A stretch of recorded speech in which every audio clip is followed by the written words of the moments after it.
নমস্কার, আপনারা দেখছেন নিউজ নাও। আপনাদের সঙ্গে রয়েছে আমি সঙ্গে শুরু করছিলাম 10টার সংবাদ। তবে প্রথমেই চোখ রাখবো সংবাদ শিরোনামে। 8ই আগস্ট অনুষ্ঠিত হবে পঞ্চায়েত নির্বাচন, গণনা 12ই আগস্ট ঘোষণা রাজ্য নির্বাচন কমিশনের।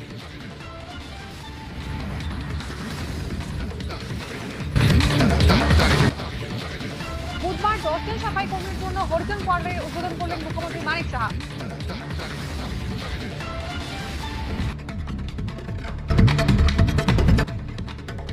উষাবাজারে দেবপ্রসন্ন দেব ওরফে ভিকি হত্যাকাণ্ডের ঘটনার মূল অভিযুক্ত রাজু বর্মনকে গুয়াহাটি থেকে গ্রেফতার করল রাজ্য পুলিশ।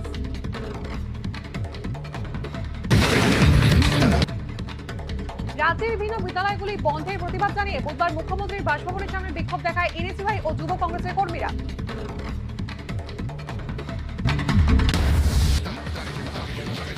আমতলী থানার অন্তর্গত বাবুল চৌমুহনী 19 নম্বর ওয়ার্ড এলাকায় খুন যুবক, ঘটনায় পুলিশের হাতে আটক 2 জন।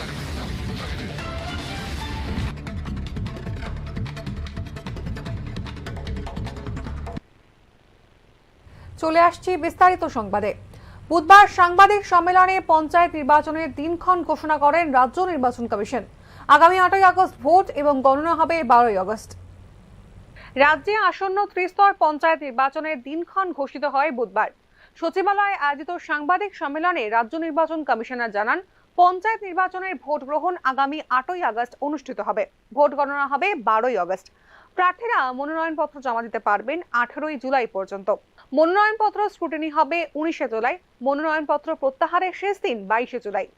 8ই আগস্ট সকাল 7টা থেকে বিকেল 4টে পর্যন্ত চলবে ভোট গ্রহণ প্রক্রিয়া। 17ই আগস্টের মধ্যে পঞ্চায়েত নির্বাচনের সমস্ত প্রক্রিয়া শেষ করতে নির্দেশ দেওয়া হয়েছে। কালকে আমরা নোটিফিকেশন জারি করছি, মানে আগামী কালকে থেকে নমিনেশন প্রক্রিয়া শুরু হবে। এই প্রক্রিয়া চলবে 11/7 থেকে 18/7 অবধি। শুধুমাত্র পাবলিক হলিডে ছাড়া বাকি সব দিনে নমিনেশন গ্রহণ করা যাবে সকাল 11টা থেকে 3টার মধ্যে। Last date of making nomination হচ্ছে 18/7/2024। স্ক্রুটিনি করা হবে 19/7/2024। Date of withdrawal of candidature হবে 22/7/2024। ইলেকশন হবে 8/8/2024 অর্থাৎ আগস্ট মাসের 8 তারিখ। ডেট অফ কাউন্টিং হবে 12/8/2024 সকাল 8টা থেকে। সমস্ত ইলেকশন প্রসেস কমপ্লিট করা হবে 17/8/2024 মধ্যে। আর পোল হবে সকাল 7টা থেকে বিকাল 4টা অবধি।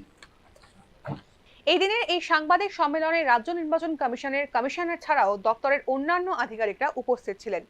পঞ্চায়েত নির্বাচনকে সামনে রেখে ইতিমধ্যে সাংগঠনিক তৎপরতা শুরু করেছে শাসক বিরোধী উভয় শিবিরই। ব্যুরো রিপোর্ট, নিউজ নাও।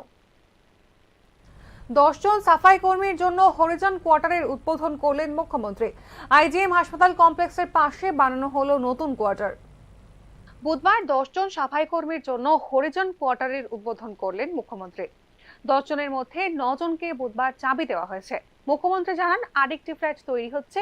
ওই ফ্ল্যাটটির কাজ শেষ হলেই আরেকজন কর্মীকেও তার ফ্ল্যাটের চাবি তুলে দেওয়া হবে। 10টা যে ফ্ল্যাট এখানে নির্মিত হয়েছে যারা সাফাই কর্মী তাদের জন্য, এর মধ্যে 9 জনকে আজকে